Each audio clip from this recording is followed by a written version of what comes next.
जो लीक करता है उसका इनकाउंटर कर दिया जाए, यहाँ पे खत्म कहानी, मार के उड़ा दीजिए, यहाँ पे बुलडोजर चढ़ा दीजिए, यहाँ पे जो पेपर लीक करता है उसका नार्को टेस्ट कराइए।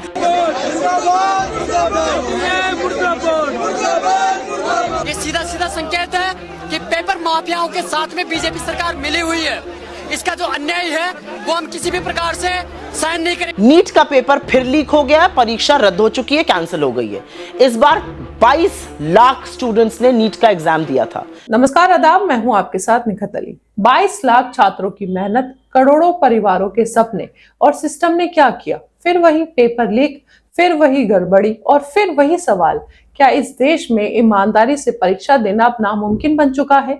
नीट यूजी 2026 देश की सबसे बड़ी मेडिकल एंट्रेंस परीक्षा, जिसे अब ऑफिशियली रद्द कर दिया गया है।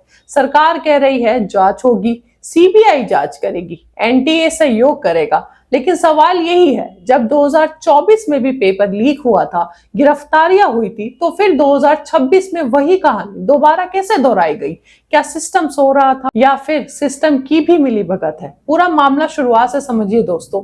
3 मई 2026 को पूरे देश भर में नीट यूजी 2026 की परीक्षा आयोजित कराई गई थी। वही परीक्षा जिसके जरिए लाखों छात्र एमबीबीएस, बीडीएस और मेडिकल कॉलेज में एडमिशन लेते हैं। इस साल करीबन 22,69,000 छात्रों ने परीक्षा दी थी। देश भर में हजारों परीक्षा केंद्र बनाए गए थे और सब कुछ सामान्य बताया जा रहा था। लेकिन परीक्षा खत्म होने के कुछ वक्त बाद ही सोशल मीडिया पर पेपर लीक की खबरें वायरल होने लगी। फिर आया वो फैसला जिसने पूरे देश को हिला दिया। एनटीए ने आधिकारिक रूप से घोषणा की कि 3 मई 2026 को हुई नीट यूजी परीक्षा रद्द की जा रही है। एनटीए ने कहा कि केंद्रीय एजेंसियों से मिले इनपुट के आधार पर यह फैसला लिया गया है, यानी एजेंसियों को कुछ ऐसा मिला है जिससे परीक्षा की निष्पक्षता पर सवाल खड़े हो गए हैं और केंद्र सरकार की मंजूरी के बाद परीक्षा को कैंसिल कर दिया गया है। अब परीक्षा दोबारा कराई जाएगी, हालांकि अभी नई तारीखों का ऐलान नहीं हुआ है। इस खबर को सुनने के बाद देश के छात्र एक बार फिर सड़कों पर है। पेपर चोर, गद्दी छोड़ के नारे लगा रहे हैं।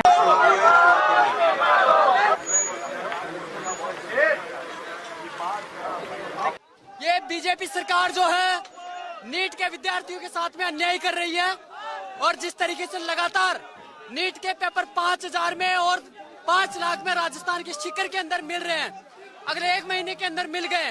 ये सीधा सीधा संकेत है कि पेपर माफियाओं के साथ में बीजेपी सरकार मिली हुई है। इसका जो अन्याय है वो हम किसी भी प्रकार से सहन नहीं करेंगे। वहीं विपक्ष के नेताओं ने भी सवाल करना शुरू कर दिया है। राहुल गांधी ने ट्वीट किया और कहा, नीट 2026 की परीक्षा रद्द हो गई है। 22 लाख से ज्यादा छात्रों की मेहनत, त्याग और सपनों को इस भ्रष्ट भाजपाई व्यवस्था ने कुचल दिया। किसी पिता ने कर्ज लिया, किसी माँ ने गहने बेचे, लाखों बच्चों ने रात रात भर जागकर पढ़ाई की और बदले में मिला पेपर लीक, सरकारी लापरवाही और शिक्षा में संगठित भ्रष्टाचार। ये सिर्फ नाकामी नहीं है, युवाओं के भविष्य के साथ अपराध है। हर बार पेपर माफिया बच निकलते हैं और ईमानदार छात्र सजा भुगतते हैं। प्रधानमंत्री का तथाकथित अमृतकाल देश के लिए विषकाल बन गया है। वहीं दिल्ली के पूर्व सीएम केजरीवाल ने भी निशाना साधा और कहा कि ये पहली बार नहीं है जब पेपर लीक हुआ है, हर बार ऐसा होता है। आप सुनिए। और ये नीट का पेपर पहली बार लीक नहीं हुआ, मेरे ख्याल से एक बार 17 में हुआ था, एक बार 21 में हुआ था, फिर एक बार 24 में हुआ था और एक बार अब लीक हुआ है। तो पेपर ऐसे तो लीक होते नहीं है। इसका मतलब बहुत बड़े स्तर के ऊपर कुछ ना कुछ तो कल्यूजन है। वहीं कांग्रेस की नेता सुप्रिया श्रीनेत ने भी निशाना साधा और कहा कि धर्मेंद्र प्रधान, उनको अपनी पद पर रहने का कोई हक नहीं है। आप सुनिए। नीट का पेपर फिर लीक हो गया, परीक्षा रद्द हो चुकी है, कैंसिल हो गई है।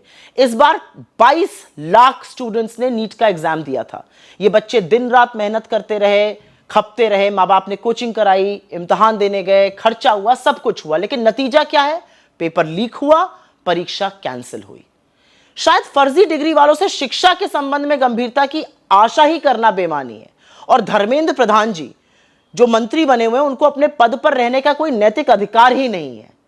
असल में इन सब के बच्चे तो मजे से विदेश में पढ़ रहे हैं, इसलिए देश के बच्चों का भविष्य चौपट होता देखकर इनके चेहरे पर शिकन नहीं आती है, इनका दिल नहीं पसीजता है।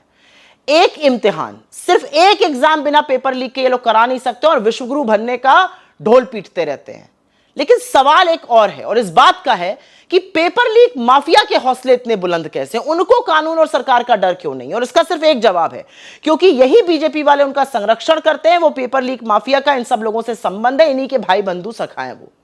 असल में बच्चों का भविष्य दांव पर रहे तो रहे, इससे मोदी जी को क्या मतलब है। वो रोड शो करके हाथ हिलाने में, 100 गाड़ियों का काफिला निकालने में व्यस्त है। यहाँ सबसे बड़ी बात यही है दोस्तों, अब इस पूरे मामले की जांच सीबीआई करेगी, यानी मामला सिर्फ अफवाहों तक सीमित नहीं रहा। भारत सरकार ने खुद माना है कि जांच की जरूरत है। लेकिन यहाँ एक सवाल ये भी है कि अगर सिस्टम इतना सख्त है तो पेपर बार बार लीक कैसे हो जाता है। और यही चीज लोगों को सबसे ज्यादा गुस्सा दिला रही है, क्योंकि 2024 में भी नीट पेपर लीक विवाद हुआ था, आप सबको याद होगा। तब भी परीक्षा 5 मई को हुई थी और अगले ही दिन एनटीए ने कहा था कि कोई पेपर लीक नहीं हुआ। लेकिन बाद में बिहार के पटना और झारखंड के हजारीबाग में जांच हुई और जांच में पेपर लीक के सबूत मिले, कई गिरफ्तारियां हुई। यानी सिस्टम पहले भी फेल हुआ था। और फिर सवाल ये भी उठता है कि महज 2 साल पहले जब सिस्टम फेल हुआ, पेपर लीक हुआ, उससे क्या सीखा गया। 2026 में भी सेम वही चीज दोहराई जा रही है। फिर से नीट का जो पेपर है वो लीक हो गया और छात्र इस वक्त परेशान है। इसकी जिम्मेदारी कौन लेगा। इस फैसले के बाद सबसे ज्यादा नुकसान किसका हुआ? उन छात्रों का जो महीनों नहीं बल्कि सालों से तैयारी कर रहे थे। कई बच्चों ने सोशल मीडिया पर कहा कि उन्होंने अपनी नींद, मानसिक शांति, यहाँ तक कि अपना सोशल लाइफ तक छोड़ दिया था। अब उन्हें फिर से उसी मानसिक तनाव से गुजरना होगा, उसी मानसिक दबाव से गुजरना होगा।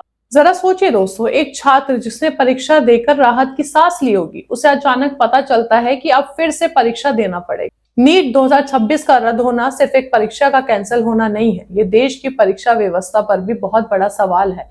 हर साल छात्र मेहनत करते हैं लेकिन गलती सिस्टम की निकलती है। सिस्टम की लापरवाही से हर साल छात्र परेशान होते हैं और दोबारा पेपर देने के लिए मजबूर होते हैं। अब सीबीआई जांच करेगी और देखना ये है कि सीबीआई की जांच में क्या निकलता है और इस बार कोई बड़ा एक्शन लिया जाता है और इस पेपर लीक को कभी रोका जाएगा या नहीं रोका जाएगा। ये सारे सवाल है और आप इस पर क्या सोचते हैं, अपनी राय हमें कमेंट बॉक्स में बताइए। मेरे channel news bye Nikhat Ali को सब्सक्राइब कीजिएगा। बहुत बहुत शुक्रिया।